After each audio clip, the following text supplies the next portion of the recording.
हिस्सा 1, डूबे हुए जग की गूंज, एक सदियों से चलती पहेली की शुरुआत। क्या आपने कभी अपने मन को अतीत के गहरे अंधेरे पानी में भटकने दिया है?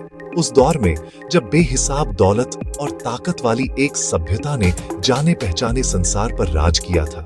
एक शहर सोचिए, या शायद पूरा एक महाद्वीप, जो सिर्फ समृद्ध नहीं, इंसानी तरक्की का दिल था। आदिम जमाने में रोशनी का एक दीपक। फिर सोचिए, वही दुनिया एक ही दिन और एक ही रात में आग और बाढ़ में बहकर गायब हो गई, बिना कोई निशान छोड़े समंदर में समा गई। ये किसी आधुनिक ब्लॉकबस्टर फिल्म की कहानी नहीं है, ये अटलांटिस की दास्तान है। एक ऐसी कहानी जो 2000 साल से हमारी सामूहिक कल्पना को जगाए रखती आई है। क्या यह सचमुच इतिहास या फिर हकीकत और कथाओं के बीच तैरती एक परछाई? अटलांटिस का खिंचाव नकारना मुश्किल है। यह हमें अपनी कामयाबियों की नाजुकता याद दिलाता है और प्रकृति की बेहिसाब बेकाबू ताकत। सेक्शन 2, प्लेटो की कहानी, एक गिरी हुई आदर्श नगरी की मूल दास्तान। अटलांटिस की कथा का बड़ा स्रोत एक ही है, प्लेटो। लगभग 360 ईसा पूर्व उन्होंने 2 संवाद लिखे, टीमायस नाम का संवाद, क्रिटियास नाम का संवाद। प्लेटो कहते हैं यह कथा उन्हें सोलोन से मिली। सोलोन ने यह बात मिस्र के पुजारियों से सुनी थी। यह सिलसिला कहानी को कुछ ऐतिहासिक दम देता दिखता है। प्लेटो ने इसे सच घटना की तरह लिखा, कल्पना नहीं।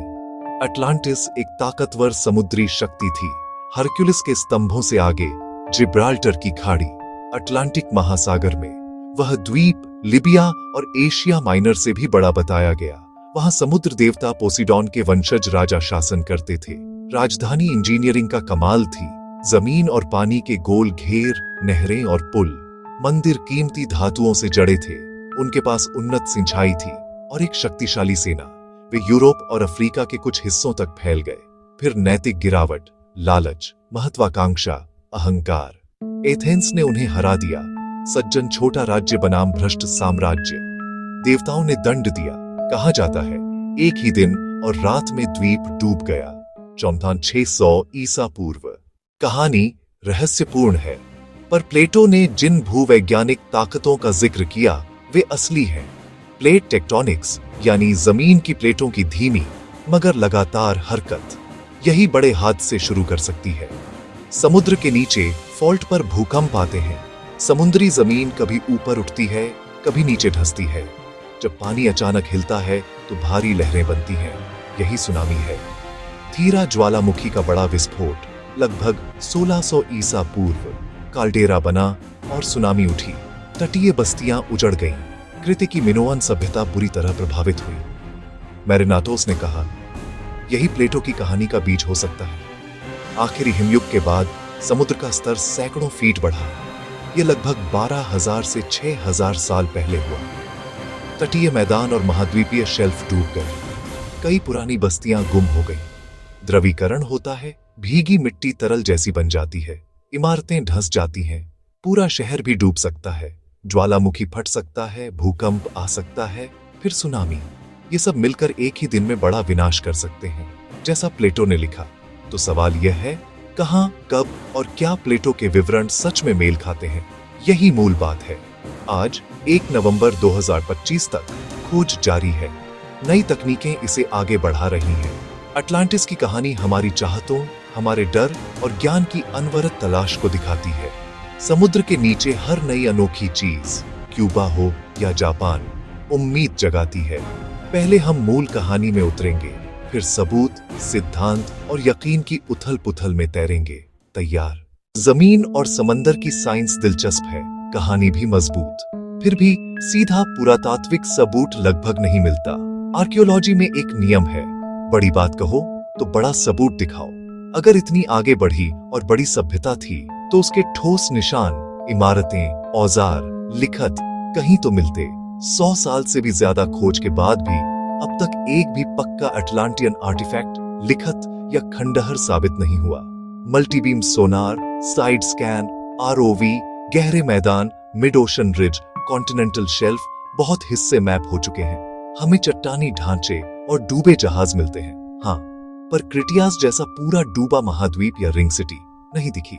समुद्र का तल इस बात पर अब तक खामोश है, पूरी तरह।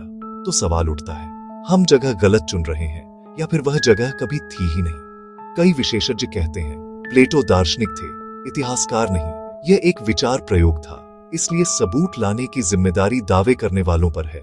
जब तक जांच परख वाला आर्टिफैक्ट न मिले, कहानी मिथ किंवदंती के दायरे में ही रहेगी। थेरा एक दिलचस्प समानता दिखाता है, पर सीधा सबूत नहीं। अब तक फावड़े और सोनार अटलांटिस के नाम पर कुछ तय नहीं कर पाए। जहां मेनस्ट्रीम साइंस को खाली जगह दिखती है, वहीं विकल्प सिद्धांत और गुप्त विश्वास उभरते हैं। लेखकों, शोधकर्ताओं और रहस्यवादियों ने अपने अपने स्थल और वजहें सामने रखी। इन नजरियों की रेंज सीधे साधे से लेकर बहुत काल्पनिक तक फैली हुई है। अज़ोर्स, मिड अटलांटिक रिज पर कुछ लोग कहते हैं ये डूबे पहाड़ों की चोटियां हो सकती हैं, लेकिन पक्का सबूत नहीं। बहामस में बिमिनी रोड, कई लोग इसे प्राचीन बंदरगाह के निशान मानते हैं।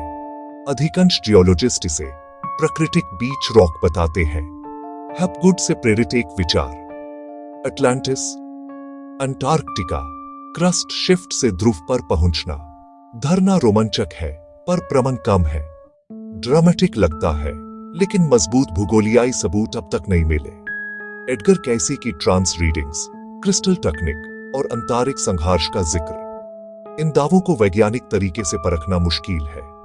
मानने वालों के लिए यह एक झलकी है, वैज्ञानिकों के लिए यह परख न सकने वाला दावा है, इसलिए इतिहास से बाहर रहता है। फिर भी इन कहानियों ने आज की लोकप्रिय तस्वीर को गहरा प्रभावित किया है। अनोमलीज ध्यान खींचती है, पर सच के मापदंड वही रहते हैं। इसलिए कल्पना का स्वागत करो, पर प्रमाण की मांग बरकरार रखो। तभी कोई दावा कहानी से इतिहास बनता है। अटलांटिस की दास्तान हमें एक सीधा सवाल देती है, कहानी बनाम ठोस इतिहास। क्या यादें और किस्से सच हैं, या सिर्फ सीख देने वाले रूपक? मिथक और किंवदंतियां हमारी कीमतें पहुंचाने, दुनिया समझाने और खतरों से आगाह करने के तरीके रहे हैं। वीरता, अहंकार और विनाश, ऐसे थीम इतने ताकतवर हैं कि सदियों बाद भी गूंज जैसे लगते हैं।